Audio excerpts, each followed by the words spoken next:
Hi, good afternoon, everybody, and welcome to this webinar.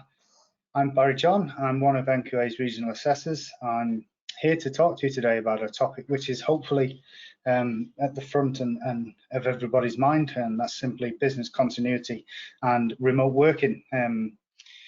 Specifically for the latter point, this will focus on information security and obviously some generic applicable to all overview of security in that way. There are plenty of guides for staying sane while working at home, so I won't go into that kind of detail as I'm absolutely not qualified and don't think I'm able to. Okay, for those who were with me last time, you'll understand why. One thing I can talk you through though is the topic as seen on the screen, so let's get started. As it says there, NQA has a large global client base and have been serving these for over 30 years, so rest assured you are in safe hands. We work with a variety of clients from a single management system right the way through complex multi-site organizations. We're able to adapt our approach to support each individual customer and make a unique price promise. So never has a more apt quote been realized or dug up from the the repository of quotes. Simply put, any organization going through a response mechanism to COVID right now will understand and absolutely see the benefit of having prepared for this. Any organisation who had paid lip service to business continuity and recovery for disaster and unforeseen circumstances is absolutely feeling the effects of that lack of preparation now. So as we go through this, hopefully we'll pick up a few threads which will be of use to anybody, regardless of the position you're in. So here's a very quick scope of the presentation. I'll say this now, please don't worry if you miss anything or you want more detail on certain areas, because it's roughly a three-part play, this one. My details are hosted on the very final slide, and I'm available to discuss anything which is covered in the webinar or isn't covered, which you perhaps would need more information on. Quite simply, if you feel like you need to ask for more, then either use the question and answer session at the end or reach out to me directly using email as you see fit and necessary. So we'll start with business continuity planning. This is obviously at the forefront of most of people's minds right now. Very quickly, to those unfamiliar with the concept of business continuity planning, and this came as a result of a question which was asked to me before the previous version of this presentation, and it directly related to contingency planning. Somebody asked me what the difference was between a contingency plan and preparing your business to continue in times of adversity and resilience. So why does contingency planning differ to business continuity planning? This is simple.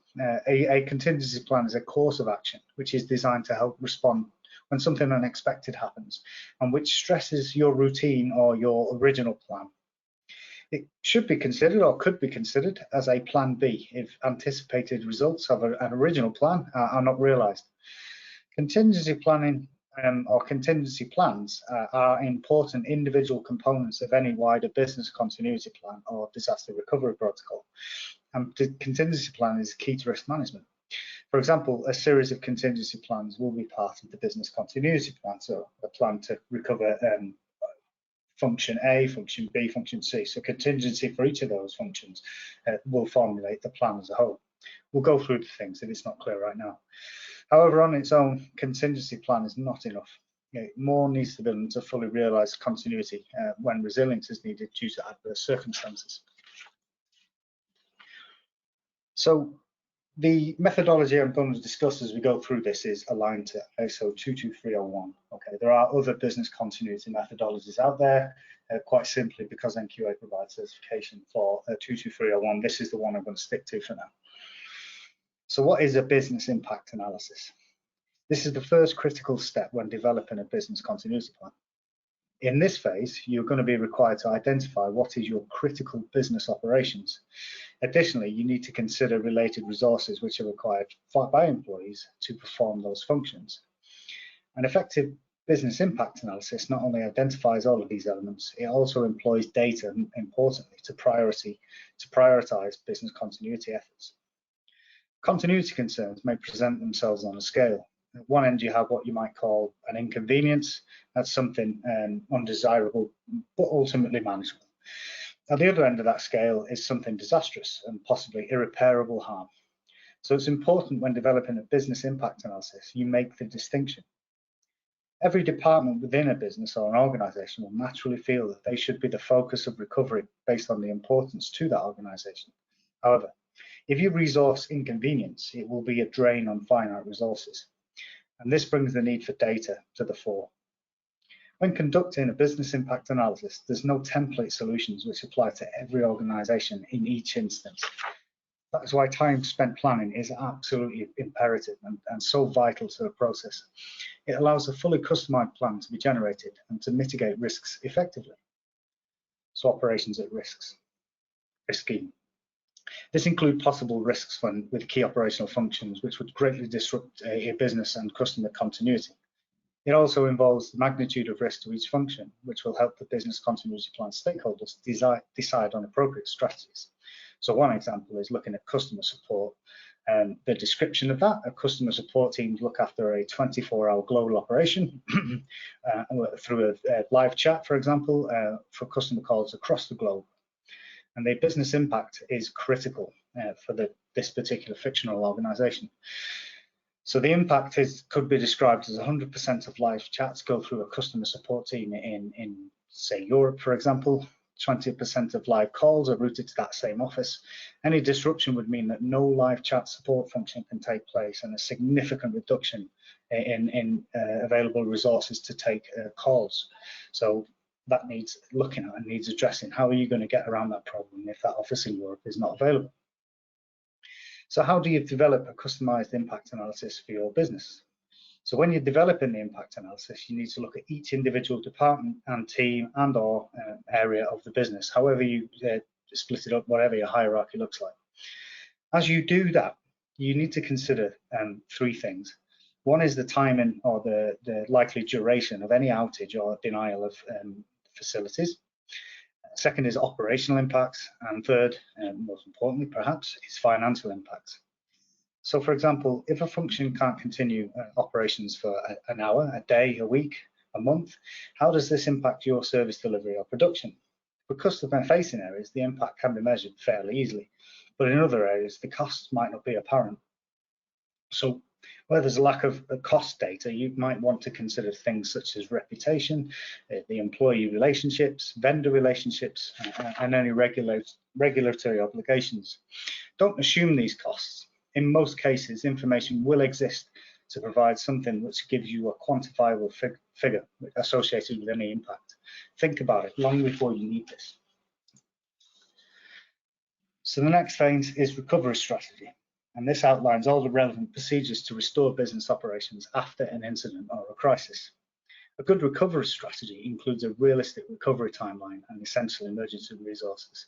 Now, in the COVID-19 we're living through right now, clearly there's a number of unknowns associated with this, so a recovery strategy to complete normality is going to be difficult for most people, and that's fair enough. So you need to really think about what kind of recovery is going to be put into place. However, under normal circumstances, recovery strategies should all be based around the outputs of the business impact analysis and the associated risk assessments. So as it's outlined in ISO 27001, any IT or personnel and business continuity plan stakeholders should operate alternate backup programs and servers to help customer requests after a power outage, for example. Customer support should be able to receive these requests and respond to customers within an acceptable predetermined timeframe.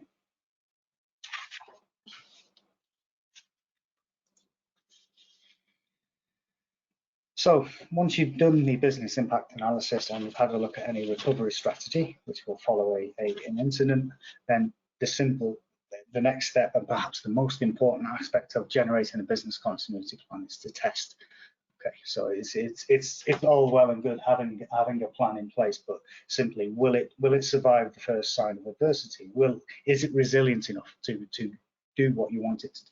And the only way to prove this is to test this. So one of the most common handed out non-conformities when conducting an audit against 27001 in particular is the lack of verification activity. A lot of organisations have invested time and effort and energy into producing a plan, but then have not really tested or validated that plan to see that it holds up, and whether the roadmap is realistic, whether the business impact analysis and the functions that were identified there have truly been protected or truly been subject to effective measures to ensure recovery. So this is really, really important part of the business continuity planning phase. Simply put, it doesn't have to mean, you know, you completely shut down your facility if you're allowed in there. It can be done over the top of the table with the stakeholders and everybody discussing the likely next steps and likely actions. And every instance of testing and verification should hopefully identify flaws or additional considerations, which then leads to a revision of the plan. And then you go back to the start and try it all again. So it's a cyclical process. So a plan once created, simply put, shouldn't exist on a shelf and be wheeled out once a year for your auditor. It's something that needs to be constantly tested and verified. So we'll move on to a different part of this webinar, if you like, and we'll have a look at threats to teleworking. And the reason we've chose this topic to cover is quite simply, most people listening in now, or certainly in the previous months prior to this webinar, have been working remotely using teleworking practices. Okay, for some people this is normal, but for others this is a completely new way of working. And so some of the commonly identified security pitfalls are not apparent. So we'll try and go through some generic catch-all security procedures. Regardless of the size or the type of the organisation you work for, it's paramount that everybody understands why individuals might be vulnerable to a cyber attack and to take measures to defend yourself. The advice summarised within this slide and this webinar is applicable to absolutely everybody whilst working at home. All organisations who have a ISO 27001 certificate and a functional ISMS will have policies which outline some of the things which are discussed. I would urge everybody to familiarise themselves with these and ensure that they adhere to. And likewise, if you are responsible for the creation and maintenance of these policies, ensure they are pushed out and everybody is aware, okay, and measure that awareness if it's feasible. So we'll look at some of the most commonly identified threats to people working at home. Perhaps the most pertinent there at the top and the bottom, online criminals, and at the bottom there, employees themselves becoming quite inadvertently sometimes some kind of cyber threat. Online crime, this is associated with chasing information, which can lead to identity theft for monetary gain. And some examples of this, which we'll go into, are phishing and ransomware, for example.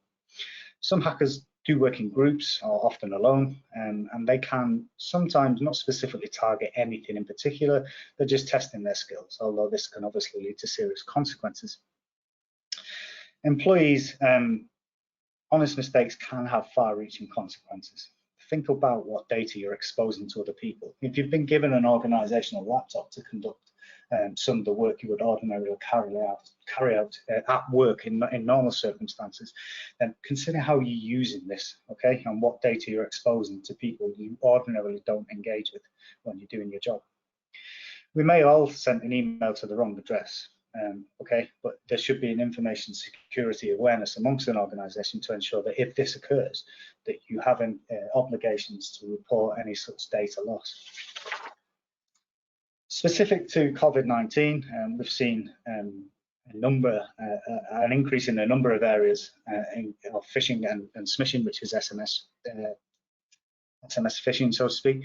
The National Cybersecurity Centre, which is part of GCHQ, has created a reporting service for suspicious emails. Smishing is when criminals use text messages which impersonate other organisations to trick individuals into giving away their personal and financial information or money. And an example is shown on the slide there, which is one of the most common ones floating around in the UK at the moment, which urges you to respond to a text because you've been compromised in terms of not adhering to the lockdown measures in place. Okay, quite simply, it's just designed to extract information from you. Another way that criminals are targeting those working at home and under lockdown conditions is through spoofing, which can make a message appear in a chain of texts alongside previously genuine messages that have been sent back and forth between an organisation, such as your bank, a delivery slot for a supermarket, for example. And what criminals will do is attach a text message onto the bottom of that chain of text messages, so it looks legitimate and you think it's legitimate, but again, it's designed to take information away from you. So what can you do about this? There's a number of deterrence and mitigation factors out there which are available. I'm just going to cover very broadly some of those which are applicable here. So to deter attackers and mitigate vulnerabilities, there are a number of controls which can be implemented and perhaps coordinated organisationally as part of a layered defence in-depth strategy. Everyone at home should have a very basic security suite, such as firewall, antivirus, malware, and call blocking, for example. Most organizations who've issued assets so that they continue in this time will have that centralized, so it's a centralized function. You don't need to do anything. But if you've been out and purchased an asset, for example, to be able to carry out work at home, then these are things you should absolutely have or consider. A little bit of education can go a long way, so have a look around and see what's available. You don't have to pay an awful lot of money to have a basic security package. And some of the most recent Microsoft O365, for example, just come with a suite which is fairly comparable to any other good security package.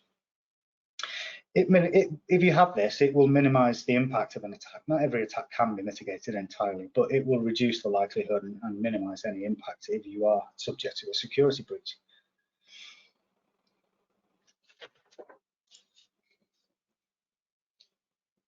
If you are unaware about how to do things, stay safe online, or what potential pitfalls are out there, then there are a number of initiatives and web pages you can visit, for example, to see where things can be done better. Advice is fairly well established now, and how to conduct yourself safely online. There are a number of forums you can go and visit to sort of hoover up this information. But simply consider what information you provide for free. We all use social media, whether that's LinkedIn, Twitter, Facebook, Instagram, for example. We all use that. Okay, and we can scan other sites and some other sites, and sites connected to sites will ask to use data you have on one particular social media page in order to visit another. Just consider, is it necessary? So for example, if you like a game that you've been using on Facebook, for example, it doesn't really need all of your information which you hold on Facebook to play the game. So just really consider when things are asking for your information, whether or not you need to provide it. If you are visiting websites you're not normally familiar with, as it shows you on the slide there, have a little look for the green lock symbol and the green writing, which tells you that it's a secure certificate, okay? And that's where you leave your data, where the green bar applies, then you have the confidence that that website is secure. If you are being asked to make a payment or leave personal information at a site where it doesn't have HTTPS or the green lock symbol, and there's no sort of identifier there to indicate its security, then perhaps have a look at interacting another way with whatever you were trying to do. If you use a web browser, then Google is the default for many, if not Internet Explorer, and it'll take you to their default setting homepage. You might want to consider changing a web browser. I use DuckDuckGo, and quite simply, if you visit the symbols in the bottom right there, if you visit this web page, okay, it tells you everything about it when you first go onto the web page. The difference between that search starting from that page and starting from a regular Google page is that any searching you do while you're on DuckDuckGo isn't retained as in the system. So ultimately, it leaves less of a record of what you've been doing. Okay, your digital footprint is reduced. And finally, at the bottom there, if you are worried that you've been subject to an attack or you've had an information breach, and you can check to see if any email address which is associated to your either personal or work account appears on the dark web, which gives you some kind of information or indication if you exist where you don't want to. And that web page there, haveibeenpawned.com, obviously I filter any email I associate myself with through that web page, and it gives an indication about whether it's been leaked to undesirable elements. And again, if you want a recap on some of these websites or tools which are available, then please do let me know. So as by way of a summary for this area, the underlying message is just be vigilant, lock down your privacy settings, use two-factor authentication if that's available to you to log in, be discreet about how you present yourself online, and consider where your footprint is. Where do you exist? Are you easy to pick up information about? Just consider where you exist online, and be aware of the likelihood of people trying to get to your information.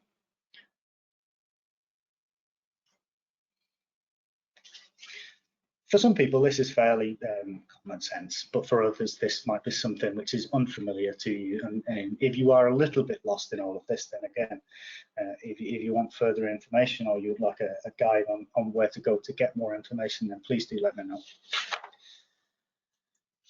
The final part of this webinar concerns with remote audits. NQA and myself in particular have been operating on a model of remote auditing for a while now. This came before the government advice on restrictions to travel and restrictions in group, for example, so we were a little bit ahead of the game in that regard. A remote audit is one which is conducted partially or completely off-site. This audit will cover everything which is usually covered when we visit you, but uses technology to support the auditor when a site visit is not possible, such as the times we're living now. When you are receive notification that a remote audit is to take place, it will typically be the same duration as your on-site audit. So if you were planned for 1 day, then it will be a day again, and 2 days, 3 days, for example, and so on. If you are the auditee, if you are being audited, you need to be available at all times, as though you were subject to a physical visit, and be dialed into a conference call for most of the audit duration. Remote audits are achievable and best delivered using a screen share. Microsoft Teams is a really good tool, others are available.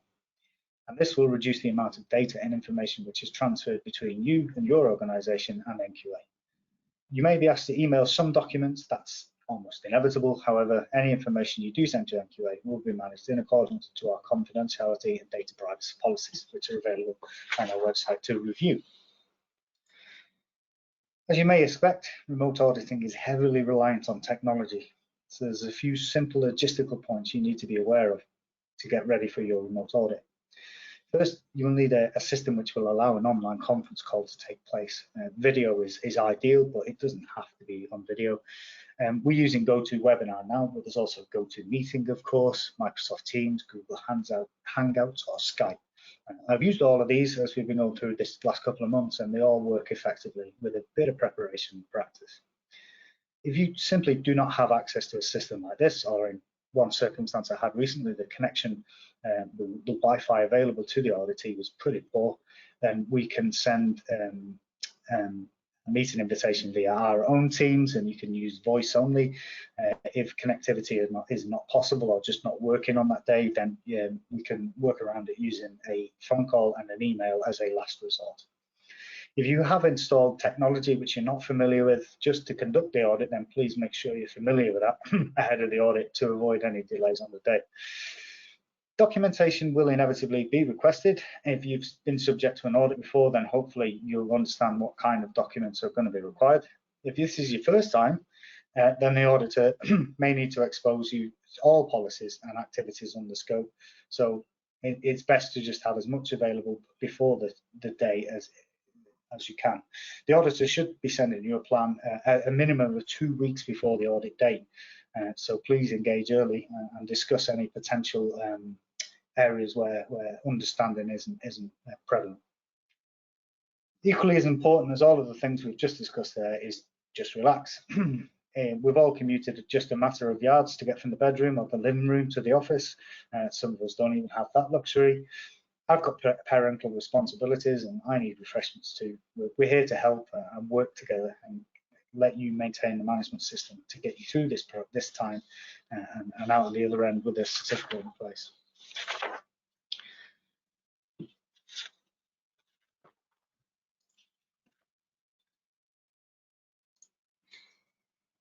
So we've been through this a couple of times now, and I feel that the best thing to do at this stage would just expose some of the learning points which have been identified from me conducting these audits. If you have been given the dates for an audit which lie in the current lockdown measures, then please look to see if you can commit to the dates. Although we're on site, having the capacity to quickly respond to questions and audit trails through familiarity with the system in place makes the process so much smoother. If you have a business continuity plan for those with an ISMS, then everything that you are doing right now, such as responding to COVID-19 measures and working from home, or buying new assets, looking at new ways of working, generating new meetings and roadmaps, and anything you're doing right now is evidence that your plan is working or being tested or verified. So going back to that first section we covered about testing and adjusting the plan, once you've created it, it's happening right now. So keep a log of absolutely everything you do. And then next time you subject to an audit, if you have an ISMS or if you are looking at a stage 1 and a stage 2, then this is the verification activity we are looking for to make sure that you are conducting this kind of activity in the system. Have a look at the way in which you interact with the auditor. Aim to expose, not fully disclose. Sometimes it's unavoidable. Policy document, training record, or a task list, or a purchase order has to be sent directly. You simply can't share that information on screen. It might not exist available for Microsoft Teams to have on soft copy, for example. However, the best way to conduct a process audit securely is to talk through that process with visual guidance using technology, if it's available. The routine you have right now could potentially be a more efficient way of working further down the line and provide a real business benefit. And a number of organisations have been audited recently have indicated that even when normality resumes, actually some of the procedures they've now established as a result of being forced into a teleworking model are going to be maintained in some respect, and perhaps a blend of on-site and off-site working will be the way forward in the future. So if this is you, or this is how you think you might want to go down in future, this avenue in future, then please do retain all information as a care. Can't stress this enough. Retain absolutely everything, every piece of information, decision made, action point, email sent. Keep it together, collate it in a document, and review it once we're back to some sort of normality. And then that'll give you a good idea of some of the things you did well and some of the things you'd like to continue. So quickly to recap then, the whole webinar, planning for adversity is absolutely paramount to ensure recovery at the end of that resilience channel, okay? So the more time spent in planning, as Sun Tzu said, the less time you have to fight the fight. So if you understand and quantify business processes, you'll be in a better place to understand where to resource that recovery. Don't rest on your laurels. Once you've got the plan, refinement is just as important as the generation, okay? Sound like a broken record, and I make no apologies for that. So verification and testing is equally as important as generating a plan.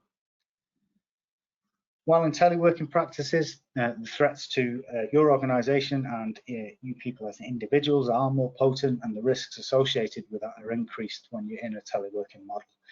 Okay, one thing I didn't cover, but perhaps is worth mentioning at this point, is if you have a risk register with teleworking and the likelihood of being subject to cyber attack or data breach, then those risks are increased when you are not in a normal model. So you might want to review the risk score associated. Absolutely everybody can play a part in ensuring security, okay? It's not just an IT sport or a management sport. Absolutely everybody has a responsibility for ensuring security as we're in this lockdown situation.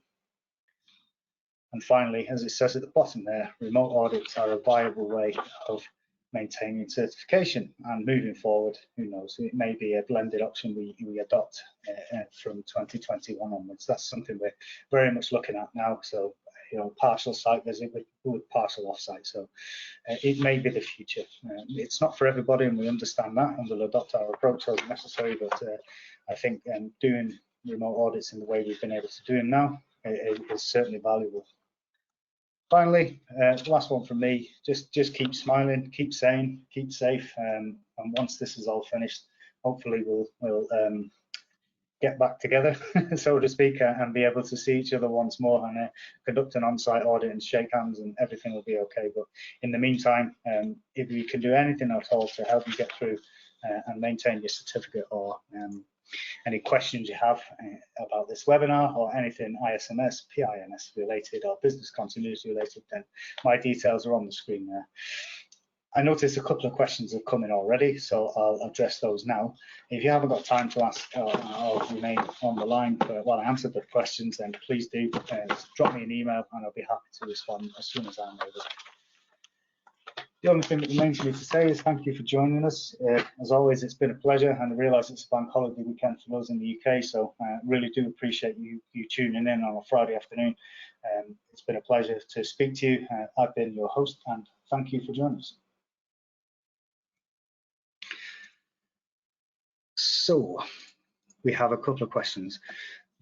One is coming from apps on Apple and Samsung. They no longer ask for permissions when downloading. They seem to grant automatically. If this is a risk if a phone is used for work, personal, or best to limit non-business apps. So you cannot go wrong there, Colin. If you have a work phone, then if that's your only means of communication, then I understand there may be a temptation to incorporate some of the apps you would ordinarily use on your own personal phone into that one device. However, excuse me, the best way of approaching this is to simply keep your work mobile, the amount of information stored or available on your work mobile to a minimum, and that includes apps. And you can tinker with the settings so that things don't automatically update, for example, as you've indicated, or remove some of the apps altogether. I mean, there are some apps which are always mandatory activity, especially in an audit sense. So we've used FaceTime quite extensively. So things like that, yeah, we definitely need that, and that definitely needs to be updated. But there are some other apps which pose a definite risk. I'm not naming names in particular, but there are some games and sort of social media style apps which are absolutely not worth retaining on a work mobile, or where information is potentially at most at risk. So it's up to your individual appetite, but my take on it is if you have the capacity to split where you conduct your social activity and where you conduct your business activity, then please do that.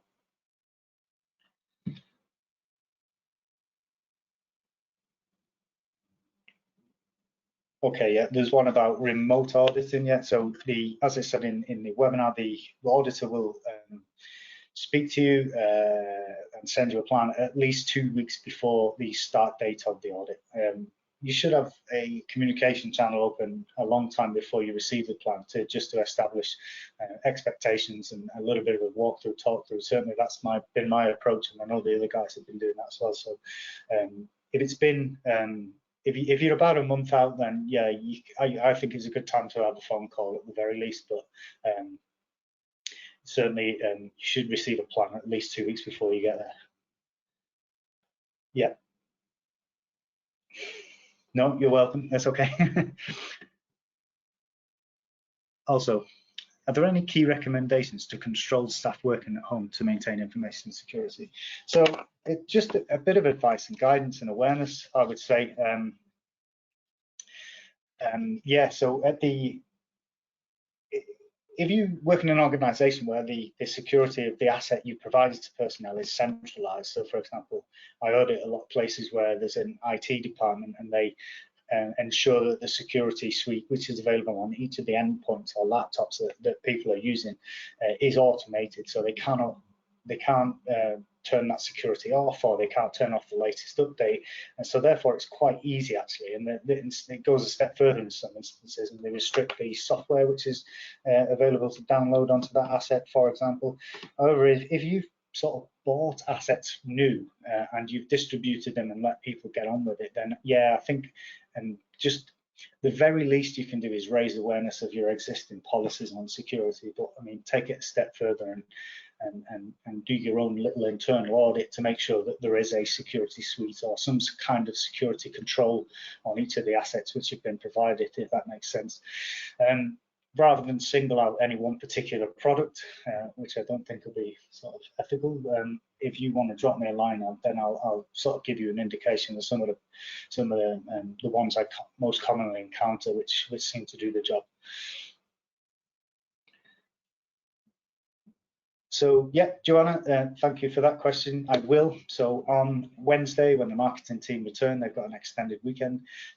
They will be providing you with a copy of this webinar along with a copy of the slide deck.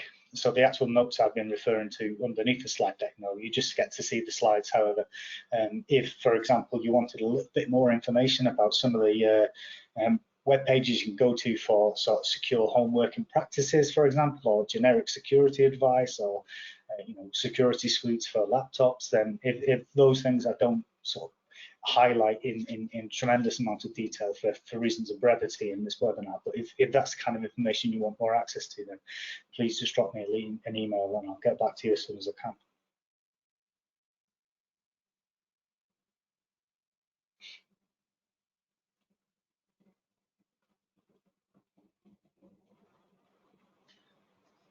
Yeah, of course. So I'm just going to go back to, so there we go. That's my email address direct there. Yeah, and that covers anything to do with privacy management system, information security management system, business continuity planning, just generic security advice.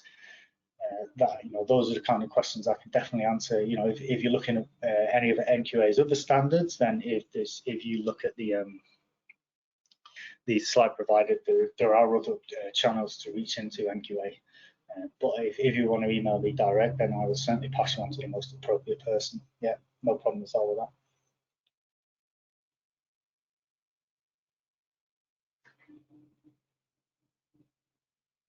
Okay, folks, that seems to be it. Unless there are any more, I'll stay on the line for another moment just in case anybody's tapping away and I've missed it.